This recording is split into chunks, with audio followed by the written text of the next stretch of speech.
بسم اللہ الرحمن الرحیم۔ السلام علیکم۔ بادشاہ کا خواب اور اس کی تعبیر۔ حضرت یوسف علیہ السلام کا قیدی ساتھی رہا ہونے پر بادشاہ کے سامنے آپ کا تذکرہ کرنا بھول گیا۔ پھر جب بادشاہ کو خواب آیا اور عام درباری اس کی تعبیر سے عاجز آ گئے تو اسے حضرت یوسف علیہ السلام یاد آئے کہ آپ خوابوں کی بہترین تعبیر جانتے ہیں، لہٰذا وہ بادشاہ کی اجازت سے آپ کے پاس تعبیر پوچھنے کے لیے حاضر ہوا۔ ارشاد ربانی ہے، اور بادشاہ نے کہا، میں نے خواب دیکھا ہے، دیکھتا ہوں کہ 7 موٹی گائیں ہیں جن کو 7 دبلی پتلی گائیں کھا رہی ہیں، اور 7 خوشے سبز ہیں اور 7 خشک۔ اے سرداروں، اگر تم خوابوں کی تعبیر بتا سکتے ہو تو مجھے میرے خواب کی تعبیر بتاؤ۔ انہوں نے کہا، یہ تو پریشان سے خواب ہیں اور ہمیں ایسے خوابوں کی تعبیر نہیں آتی۔ اب وہ شخص جو دونوں قیدیوں میں سے رہائی پا گیا تھا اور جسے مدت کے بعد وہ بات یاد آ گئی، بول اٹھا کہ میں آپ کو اس کی تعبیر لا کر بتلا دیتا ہوں، مجھے جیل خانے جانے کی اجازت دیجیے۔ غرض وہ یوسف علیہ السلام کے پاس آیا اور کہنے لگا، اے یوسف، اے بڑے سچے یوسف، ہمیں اس خواب کی تعبیر بتائیے کہ 7 موٹی گایوں کو 7 دبلی گائیں کھا رہی ہیں، اور 7 خوشے سبز ہیں اور 7 سوکھے، تاکہ میں لوگوں کے پاس واپس جا کر تعبیر بتاؤں تاکہ وہ جان لیں۔ انہوں نے کہا کہ تم لوگ 7 سال متواتر کھیتی کرتے رہو گے، تو جو غلہ کاٹو تو تھوڑے سے غلے کے سوا جو کھانے میں آئے اسے خوشوں ہی میں رہنے دو۔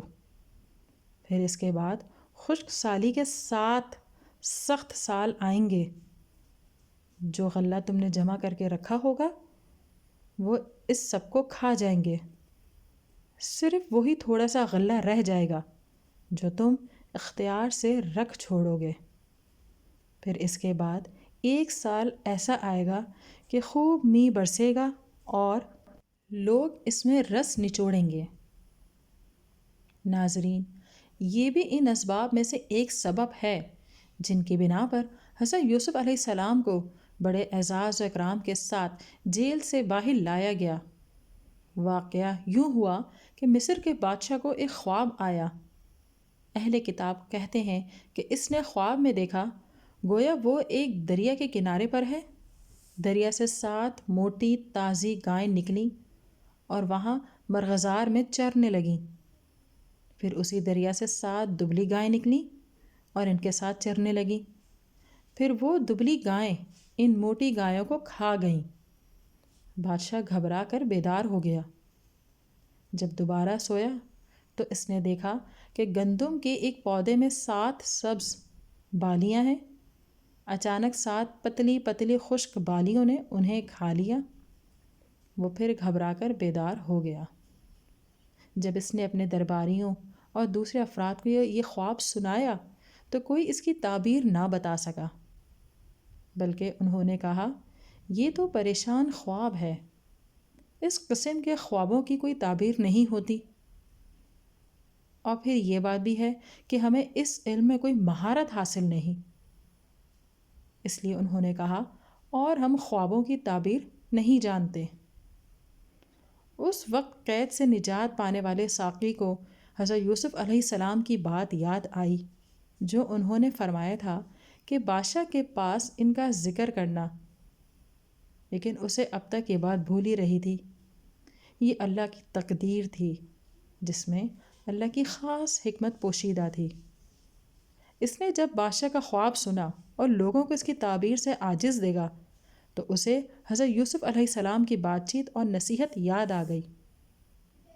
ارشاد ربانی ہے، ان 2 قیدیوں میں سے جو رہا ہوا تھا اسے مدت کے بعد یاد آ گیا، یعنی کئی سال بعد اسے یاد آ گیا، تو اس نے اپنی قوم سے اور بادشاہ سے کہا، میں تمہیں اس کی تعبیر بتلا دوں گا، مجھے جانے کی اجازت دے دیجیے، یعنی مجھے یوسف علیہ السلام کے پاس جانے کی اجازت دے دیجیے۔ چنانچہ وہ آپ کی خدمت میں حاضر ہوا اور کہا، یوسف، اے بہت بڑے سچے یوسف، آپ ہمیں اس خواب کی تعبیر بتلائیے۔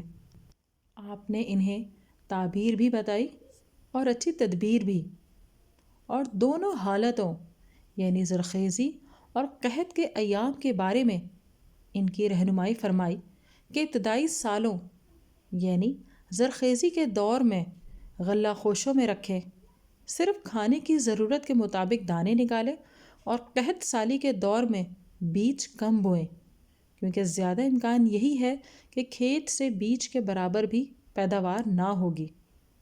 اس سے آپ کے علم اور فہم دونوں کے کمال کا پتہ چلتا ہے۔ ناظرین، اگر ویڈیو پسند آئی ہے تو اسے لائک کیجیے، شیئر کیجیے، کمنٹ دیجیے اور چینل کو ضرور سبسکرائب کیجیے۔